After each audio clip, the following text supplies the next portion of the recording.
Hello everyone. So yes, आज के इस डिस्कशन में हम एक commonly asked JEE Main type of question को देखने वाले हैं, जिनमें बेसिकली आपको percentage increase in magnetic field पूछा जाता है। ये क्वेश्चन ऑलमोस्ट हर साल ही आ रहे हैं जेई मेन में, और ये मैग्नेटिज्म एंड मैटर चैप्टर जो है एनसीईआरटी में एक अलग से चैप्टर दिया हुआ है इसका, उससे रिलेटेड टॉपिक है।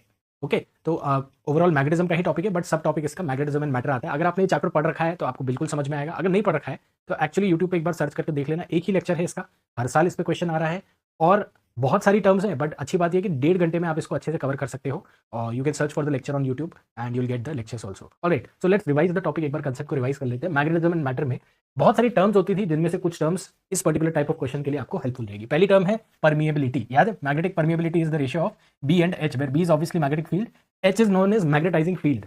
इंडिपेंडेंटली मैग्नेटाइजिंग फील्ड पे भी हर साल क्वेश्चन आते हैं, वो बड़े ईजी होते हैं, बट यस, उसको भी रिवाइज कर लेंगे। और म्यू नॉट मतलब कि वैक्यूम में क्या हो जाएगा, magnetic field in vacuum divided by magnetising field. तो बेसिकली म्यू और म्यू नॉट का रेशियो म्यू आर, जो कि रिलेटिव परमिएबिलिटी कहलाता है, ये आपको शायद पता भी होगा, है ना।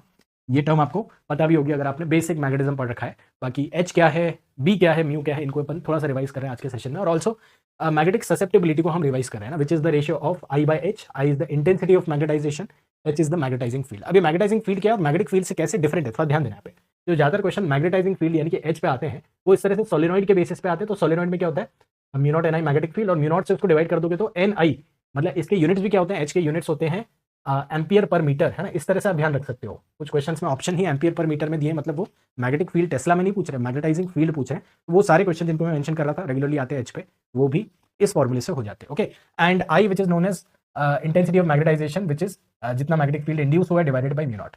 तो आई और एच के डायमेंशन एक्चुअली सेम होता है ना। आई और एच के डायमेंशन सेम होते हैं, और ये ससेप्टेबिलिटी डायमेंशनलेस एक फैक्टर होता है, जस्ट लाइक डाइलेक्ट्रिक कांस्टेंट होता है, वैसे ही ससेप्टेबिलिटी एक डायमेंशनलेस फैक्टर होता है। अब ये सारी चीजें अगर आपको ऑलरेडी नहीं समझ में आ रही है, then I will repeat that this is already a very short chapter, but हाँ, इस छोटे चैप्टर में भी बहुत सारी चीजें होती है। और यूट्यूब पे आपको अगर सर्च करेंगे तो मेरा लेक्चर भी मिल जाएगा, और बहुत ही क्रिस्प, मैक्सिमम 1.5 घंटे में आपको पूरा चैप्टर बेसिक से अच्छे से समझा दिया गया है। तो you can have a look at it. जिन लोगों को ये कंसेप्ट पता है उनके लिए मैं एक बार रिवाइज करवाऊँ। और आज के सेशन में अपने को ये particular formula, which is the relation between relative permeability mu R, relative permeability and magnetic susceptibility, जो कि दोनों ही डायमेंशनलेस कांस्टेंट होते हैं, क्योंकि रेशियो होते हैं दोनों, mu R and kappa, both are ratios of somethings which have same dimensions, तो डायमेंशनलेस कांस्टेंट होते हैं। अब ये फॉर्मूला अगर आपको पता है तो बस आपका काम डन है। आज के सेशन में आपको मैं कुछ पीवाईक्यूज करवाऊंगा, जिनमें आपको percentage increase in magnetic field पूछा रहता है बच्चों, है ना। Percentage increase in magnetic field को कैसे निकालते हैं, मतलब delta B divided by B not, है ना। तो डेल्टा बी का मतलब क्या है कि final magnetic field minus initial magnetic field, जो कि मोस्टली वैक्यूम वाले केस में होता है। B not is the initial magnetic field जब वैक्यूम है या एयर है, और बी जब आपने कुछ इंसर्ट किया है, सोलेनॉइड हो सकता है, टोरॉइड हो सकता है, उन पे क्वेश्चन आए हर साल में, जहाँ पे आपने कोई मैग्नेटिक मटेरियल को इंसर्ट कर दिया सोलेनॉइड में, तो बी यूजुअली बड़ा होता है ना। बी आपका मैग्नेटिक फील्ड बढ़ जाता है, उस सिचुएशन में होता है। अब इन दोनों का रेशियो क्या होगा, तो ध्यान देना, यहाँ पे आप लिख सकते हैं B is basically mu times n I भी लिख सकते हैं, है ना। टोरॉइड में भी लगेगा और सोलेनॉइड में भी लगेगा, and mu not N I whole thing divided by, या इसको ऐसे ना लिख के, क्योंकि ये बहुत स्पेसिफिक केस हो गया ना, सोलेनॉइड या टोरॉइड का केस हो गया है, तो मैं इसको जनरल फॉर्म में लिख रहा हूँ, which is B by B not minus 1, ताकि जनरली मतलब किसी भी सिचुएशन में ये एप्लीकेबल हो। अब बी बाय बी नॉट क्या है, B by B not is mu by mu not. B by B not is nothing but mu by mu not, which is nothing but mu relative बच्चों, which is nothing but susceptibility. ठीक है जी, तो ये formula आप note कर लें, क्योंकि इस पे बेस्ड हर साल जेईई मेन में क्वेश्चन आते जा रहा है। और ऐसा भी नहीं कि बहुत ज़्यादा वेटेज उस क्वेश्चन का, है ना, बट आ रहा है। और अगर आप वो क्वेश्चन कर देते हो तो डेफिनेटली आपके अच्छे कॉलेज में जाने के चांसेस बढ़ जाते हैं। मतलब ये वो चैप्टर है मैग्नेटिज्म एंड मैटर, जहाँ पे ज़्यादातर बच्चे इन क्वेश्चन को कर नहीं पाते, क्योंकि पढ़ा नहीं होता है। देखो, मैग्नेटिज्म का एंड का चैप्टर है। मैग्नेटिज्म भी, मैग्नेटिक फील्ड, मैग्नेटिक फोर्स सब लोग पढ़ लेते हैं, बट मैग्नेटिज्म एंड मैटर को उतना ध्यान में नहीं देते लोग। तो literally last chapter of magnetism है, और उसमें कई बच्चे ध्यान ना देने की वजह से इन छोटे छोटे कंसेप्ट्स पे नंबर लूज करते हैं। That is what leads to a loss of good seat in an NIT, right. ये मेन के हिसाब से बता रहा हूँ मैं। तो ये तो आपका फ्रैक्शनल इंक्रीज हो गया ना। कई बार ये लोग पूछते हैं fractional increase in magnetic field, और कई बार पूछते हैं परसेंटेज इंक्रीज। परसेंटेज निकालने के लिए आपको 100 से मल्टीप्लाई करना है बच्चों, है ना। परसेंटेज इंक्रीज के लिए आपको ससेप्टेबिलिटी को 100 से मल्टीप्लाई करना है, and that is what will be asked in today's question, which is percentage increase in magnetic field. ठीक है, क्लियर है कंसेप्ट। अगेन, जिन्होंने चैप्टर नहीं पढ़ा है, ऑब्वियसली आपको कम समझ में आ रहा है, तो आप चैप्टर को एक बार देख जरूर लेना, which is a very short and very simple chapter. Now let's come to the questions. Questions like this have been coming very regularly. Percentage increase in magnetic field, उनमें कॉमन लाइन होती है। In space with current carrying solenoid के लिए mostly पूछा जाता है ना, filled with magnesium, है ना। अब मैग्नीशियम की ससेप्टेबिलिटी आपको गिवन है ना, मैग्नीशियम की आपको देखना, इसकी यूनिट्स नहीं है, मतलब ये यूनिटलेस डायमेंशनलेस कांस्टेंट होता है. ससेप्टिबिलिटीज I/H, both I and H have same dimensions actually. Okay, so what do we know from the previous page? That delta B by B naught into 100% is actually mu r minus 1 into 100 कर दो, percentage है तो.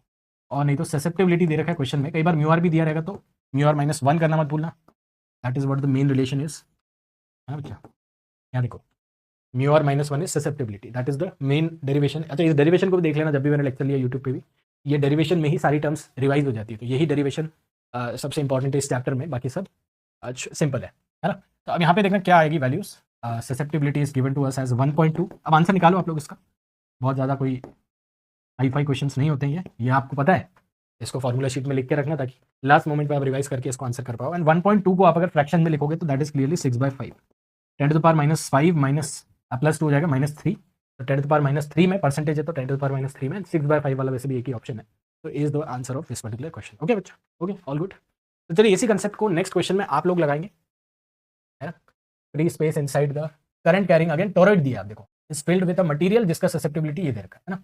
Material क्या ये नहीं बताया, magnesium pitch में दिया था, यहाँ पे नहीं बताया. But anyways the question remains same. Percentage increase in the value of magnetic field inside the toroid क्या होगा. Percentage increase in the magnetic field inside a solenoid हो या टोरॉइड हो, ससेप्टिबिलिटी इंटू 100%. आपको पता ही है परसेंटेज इंक्रीज के लिए, है ना. चलिए इसका आंसर बताइए बच्चों. एंड ओरल है अब ये तरह के क्वेश्चन आपके लिए ओरल हैं. अगर आप इस तरह के क्वेश्चन में दिक्कत फेस कर रहे थे तो now you know what to do. Orally इसको आंसर कर सकते हो, बट मेक श्योर आप ना वो 10 की पावर में ट्रैप ना हो जाए, है ना. क्योंकि इस क्वेश्चन में एक ट्रैप ऑप्शन भी है. 10⁻⁻2 तो है बट 100 भी है ना.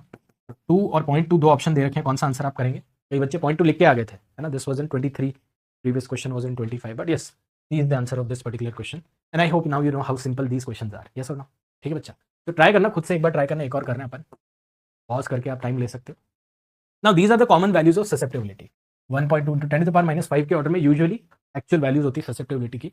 अगेन सोलेनॉइड दिया आपको, हैविंग मैग्नेटिक ससेप्टिबिलिटी दिया है मटेरियल का. अब देखना इस क्वेश्चन में फ्रैक्शनल इंक्रीज पूछा है ना, तो पीछे मैंने आपको फ्रैक्शनल इंक्रीज का भी फॉर्मूला बताया और परसेंटेज इंक्रीज का भी बताया. दोनों में फर्क क्या है, 100 का ही डिफरेंस है. फ्रैक्शनल इंक्रीज में आपको 100 से मल्टीप्लाई नहीं करना है और परसेंटेज इंक्रीज में आपको 100 से मल्टीप्लाई करना है. ठीक है ना, ये डिफरेंस आपको समझ में आ रहा है. ये कंसेप्ट चल रहा है, आज का छोटा कंसेप्ट है. क्वेश्चन बड़े सिंपल है, जल्दी से आंसर करना. Fractional increase which is just delta B by B naught which is nothing but susceptibility only. See how simple this is now. 100 से इस बार तो आपको मल्टीप्लाई भी नहीं करना है. तो क्वेश्चन में जो डेटा दिया है 1.2 इंटू 10⁻⁻5 वही आंसर हो जाता है. Think about it, how simple these questions are being asked. तो ए आंसर है इस क्वेश्चन का. 100 से मल्टीप्लाई कर दिया तो बी कई बच्चे लगा के आ गए थे, बट ए आंसर है क्योंकि इसमें फ्रैक्शनल इंक्रीज पूछा है. ठीक है बच्चा, इज दिस क्लियर. फ्रैक्शंस और परसेंटेज में डिफरेंस, जो कि एरर्स में भी पढ़ते हैं. एरर का भी एक रिवीजन मैंने आपको दे रखा है, तो देख लेना. And I give you the last question as a homework now, है ना. इसमें एल्यूमिनियम का मटेरियल दे रखा है, एल्यूमिनियम की ससेप्टिबिलिटी दे रखी है magnetic field in the space with in a toroid again is given.